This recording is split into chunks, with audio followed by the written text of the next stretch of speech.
안녕하세요. 임종환 선교사입니다. 네, 기도하시고 오늘 강의를 시작하도록 하겠습니다. 전능하신 나의 아버지 하나님 감사합니다. 오늘 우리에게 이날을 허락하시고 주께서 이날을 축복하시어 우리가 이날 함께 모여 하나님의 말씀을 다시 한번 생각하게 해주셨습니다. 오늘 함께 나눌 이 말씀을 통하여 우리가 하나님의 속성에 대하여 좀 더 알게 하여 주옵시고 우리가 하나님의 무엇을 믿어야 하는지를 더욱 깨달아 알게 하여 주시옵소서. 이 모든 말씀 우리 주 예수 그리스도 이름으로 기도올립니다. 아멘. 네, 오늘은 신론 18번째 하나님의 속성 4번째 강의입니다. 하나님의 지혜와 권능과 거룩하심과 공의와 선하심과 진실하심에 대해서 이야기하겠습니다. 네, 사실 이 내용은 그 소교리 문답의 제4문에 해당되는 부분입니다. 소교리 문답 제4문에 하나님은 어떤 분이신가요? 라는 질문이 있습니다. 여기에 대한 그 답변은 하나님은 영이시요 그의 존재하심과 지혜와 권능과 거룩하심과 공의와 선하심과 진실하심이 무한하시고 영원하시며 불변하십니다. 입니다. 지난번 강의에서 제가 하나님의 존재하심에 대해서 설명을 드렸었는데요. 하나님께서는 성부와 성자와 성령 삼위로 스스로 존재하시는 생명의 근원이요 생명 그 자체이시고 영원한 생명이시라고 설명을 드렸었습니다. 이러한 지식은 하나님께서 우리들에게 선언하신 하나님 자신에 대한 지식입니다. 하나님의 존재하심에 대해서 우리들이 알 수 있도록 다른 방식으로 지식을 알게 해주셨는데 그것은 곧 역사입니다. 우리들의 역사 속에서 하나님께서 그의 지혜와 권능으로 자신의 존재하심을 나타내셨습니다. 성경에는 그러한 역사적 존재하심에 대한 기록들이 많이 있는데 오늘은 그중 하나를 여러분들과 함께 알아보겠습니다. 자, 권능이라는 단어는 권세와 능력을 뜻하는 말입니다. 권세는 권력과 세력을 뜻하는 단어이고 세력이란 권력의 힘을 뜻하는 단어입니다. 역사의 진행 과정을 통해 우리는 하나님의 지혜와 권능을 볼 수 있습니다. 선지자 이사야는 대략 BC 700년경에 이사야서를 집필한 것으로 추정합니다. 기원전 700년이죠. 예수님 태어나시기 이전. 이사야 44장 28절에서 45장 6절까지에는 고레스라는 인물에 대해서 예언을 하고 있습니다. 제가 읽어드리겠습니다. 고레스에 대하여는 이르기를 그는 나의 목자라 나의 모든 기쁨을 성취하리라 하며 예루살렘에 대하여는 이르기를 중건되리라 하며 성전에 대하여는 이르기를 내 기초가 세움이 되리라 하는 자니라. 나 여호와는 나의 기름받은 고레스의 오른손을 잡고 열국으로 그 앞에 항복하게 하며 열 왕의 허리를 풀며 성문을 그 앞에 열어서 닫지 못하게 하리라. 내가 고레스에게 이르기를 내가 네 앞서 가서 험한 곳을 평탄케 하며 논문을 쳐서 부수며 쇠빗장을 꺾고 네게 흑암정의 보화와 은밀한 곳에 숨은 재물을 주어서 너를 지명하여 부른 자가 나 여호와 이스라엘의 하나님인 줄 알게 하리라. 내가 나의 종 야곱 나의 택한 이스라엘을 위하여 너를 지명하여 불렀나니 너는 나를 알지 못하였을지라도 나는 네게 칭호를 주었노라. 나는 여호와라. 나 외에 다른 이가 없나니 나밖에 신이 없느니라. 너는 나를 알지 못하였을지라도 나는 네 띠를 동일 것이요 해 뜨는 곳에서든지 지는 곳에서든지 나밖에 다른 이가 없는 줄을 무리로 알게 하리라. 나는 여호와라. 다른 이가 없느니라. 이스라엘 백성들은 우상 숭배의 죄를 범했습니다. 이 범죄함으로 인하여 하나님께 벌을 받게 됩니다. 이 벌 받을 것을 여러 선지자들을 통해 수없이 예언되었습니다. 그러나 이스라엘 백성들은 회개하지 않았습니다. 그들이 회개하지 않음으로 인하여 예언된 벌을 받게 되는데 곧 이스라엘과 유다 왕국의 멸망이었습니다. 이 나라가 멸망하면서 성전 또한 파괴되어 무너집니다. 하나님께서는 앞으로 전개될 이러한 역사적인 일들을 선지자 이사야를 통해 예언의 말씀을 주셨고 고레스라는 사람을 통해 이스라엘을 위해 행하실 일을 말씀하셨습니다. 그리고 이 예언의 말씀 이후 대략 100년 후에 고레스라는 사람이 정말로 이 세상에 태어납니다. 이 고레스 왕 BC 600년에서 530년까지 살았는데요. 고레스 왕은 바사의 초대 왕입니다. 바사 왕국은 페르시아를 뜻하며 지금의 이란을 뜻하는 나라입니다.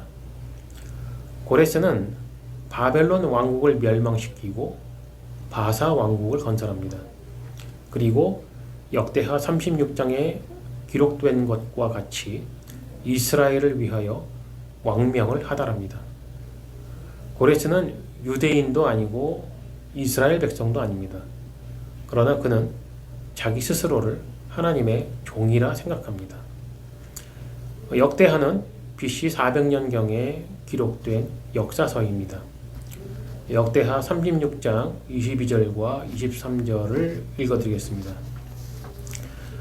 바사왕 고레스 원년에 여호와께서 예레미야의 입으로 하신 말씀을 응하게 하시려고 바사왕 고레스의 마음을 감동시키심에 저가 온 나라에 공포도 하고 조서도 내려 가로되 바사왕 고레스는 말하노니 하늘의 신 여호와께서 세상 만국으로 내게 주셨고 나를 명하여 유다 예루살렘에 전을 건축하라 하셨나니 너희 중에 무릇 그 백성 된 자는 다 올라갈지어다.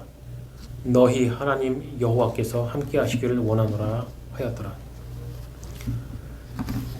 이 역사적인 사건을 통해 우리는 하나님의 지혜와 권능을 알 수 있습니다. 하나님의 지혜는 영원이라는 관점에서 한계가 없는 무한하심입니다. 모든 것을 현재처럼 보고 계시는 하나님께서는 자신이 창조하신 모든 것을 적절한 때에 적절하게 사용하시기 때문에 완전히 지혜로우십니다. 그리고 이 완전한 지혜로 세상의 모든 권력 위에 권력으로 존재하십니다. 당대의 바벨론 제국은 지구상 최강 권력을 가진 나라였습니다. 그런 나라를 무너뜨리고 세운 바사 제국은 더욱 강력한 권력을 가진 나라였으며 고레스는 그 권력을 가진 왕이었습니다. 그러나 하나님께서는 그의 마음을 하나님께로 향하게 하셨고 그의 권력 위에 권력으로 군림하셨으며 원하시던 일을 실행하셨습니다. 이것은 하나의 단편적인 예를 기록으로 남긴 것입니다. 이러한 기록을 통하여 하나님의 권능은 실제적이며 이 세상에서 일어나는 모든 일에 하나님께서는 지극한 관심이 있으시며 하나님의 원하시는 뜻대로 자신의 지혜를 사용하여 이끌고 계시다는 것을 우리에게 알게 하시는 것입니다. 자, 이쯤에서 우리가 한 번쯤 생각을 해봐야 할 것이 있는데요. 역대하는 역사서죠. 이스라엘 백성이 기록한 역사서입니다. 근데 고레스라는 사람은 이스라엘 사람이 아니죠. 오히려 자기들을 지배하고 있는 이방 민족의 왕인데 이스라엘 백성들의 성격을 보면 그 사람들이 이방 민족을 얼마나 좋지 않은 시선으로 바라보았는지 우리는 충분히 알고 있습니다. 그렇기 때문에 그들의 역사서에 이방 민족의 왕, 특히 자기들을 지배하고 있고 정복하고 있는 왕에 대하여 좋게 기록한다는 것은 있을 수가 없는 일이죠. 그런데 역대하에 고레스에 대하여 이렇게 기록이 되어 있다는 것은 이것은 역사적인 사실이기 때문에 그러한 것입니다. 자, 이것이 먼저 가장 이 기록에 대한 신빙성이 있는 첫 번째 이유이고요. 우리가 여기서 또 한 가지 이제 생각을 해봐야 되는 것은 선지자 이사야를 통해서 예언된 고레스라는 사람의 이름, 명확하게 이름까지 예언이 되어 있죠.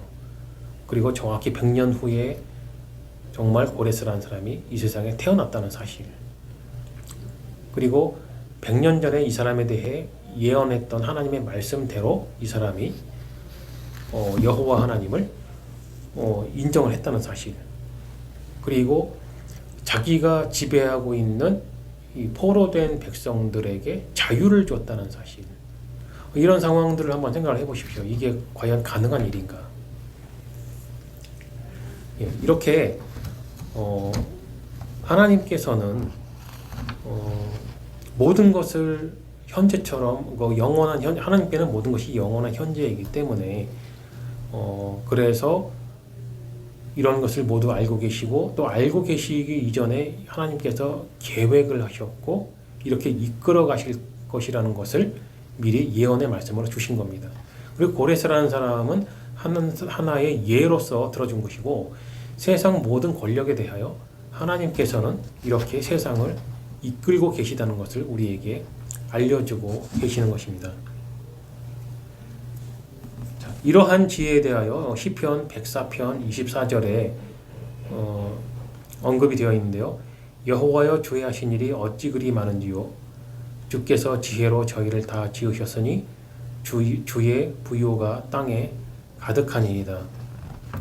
또 시편 62편 11절에 이런 말씀이 있습니다. 하나님이 한두 번 하신 말씀을 내가 들었나니 권능은 하나님께 속하였다 하셨도다.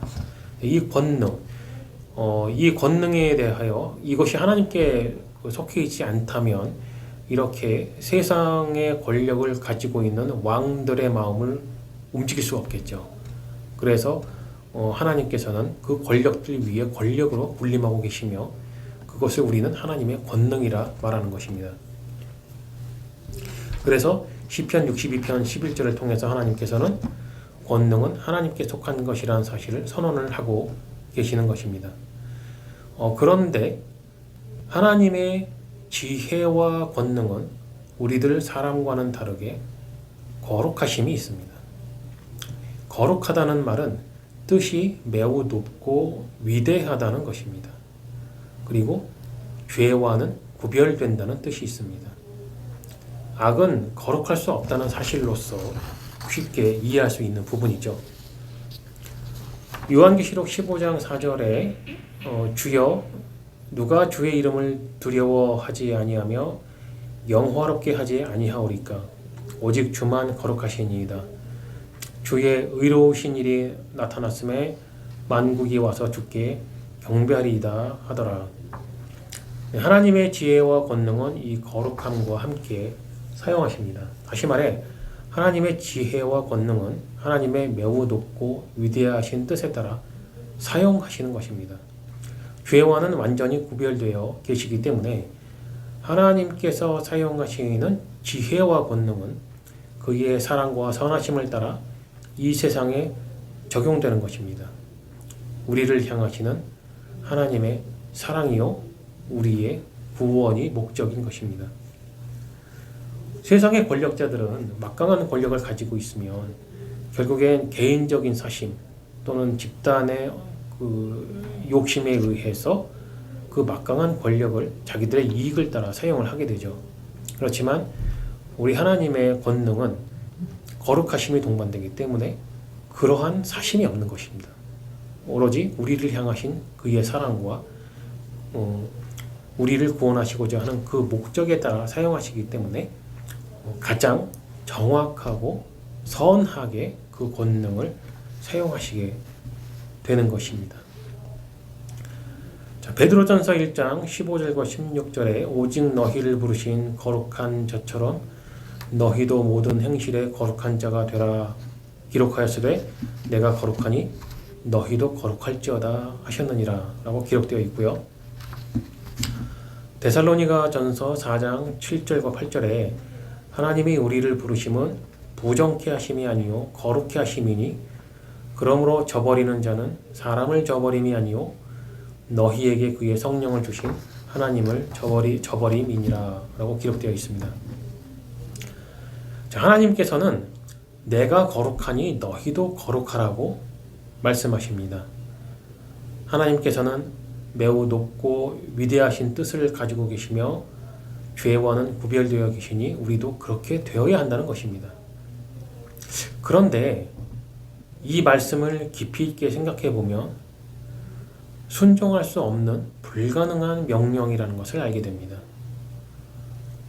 왜냐하면 우리는 거룩하기에는 죄를 너무나 좋아하기 때문이죠.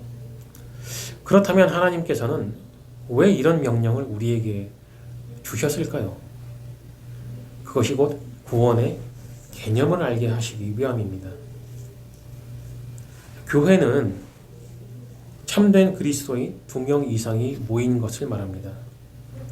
그러한 참된 교회는 거룩함을 나타내게 됩니다. 세상이 이 교회를 보았을 때에 거룩함을 보게 됩니다.